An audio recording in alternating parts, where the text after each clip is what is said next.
Zašto molimo za duše u čistilištu?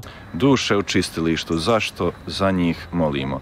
Pa mislim da u tradiciji crkve, i ako mi gledamo već i Stari zavjet, gledamo biblijska svjedočanstva, već u Starom zavjetu imamo u drugoj knjizi o Makabejcima primjer kada je Juda Makabej prinio žrtvu za one vojnike koji su pali i koji su pali zbog svoga grijeha. I on prinosi žrtve okajnice za njih i sveti pisac koji je pisao tu knjigu nadodaje da je učinio lijepo i pobožno djelo da bi se njihovi grijesi očistili. I to je ušlo i u vjerovanje crkve i onda imamo isto tako recimo primjer svete Monike koja moli svoje sinove.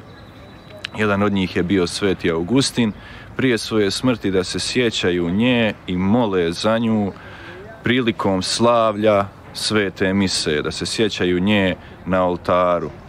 I crkva vjeruje da su potrebne molitve dušama koje nisu potpuno očišćene.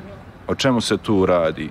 Imamo i u Svetom pismu u knjizi Otkrivenja da ništa nečisto, nitko nečist neće ući u kraljevstvo Božje. Dakle, i mi sada kada zamislimo, ako mi umiremo, mi možda jesmo ispovjeđeni, ali jesmo li mi potpuno slobodni od grijeha?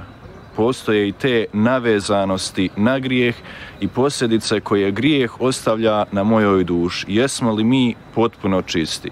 A znamo da je Bog onaj koji je potpuno, apsolutno čist i apsolutno svet. I znamo da mi kada dolazimo u njegovu blizinu postajemo njemu slični. Ali da bismo postali njemu slični moramo proći kroz čišćenje. I to mislim da najbolje se i opisuje riječima koji su mnogi mistici i sveci koristili, ne trpljenje, ne muka, nego vatra ljubavi. I to Bog čini da nas očisti iz ljubavi, da budemo slični njemu.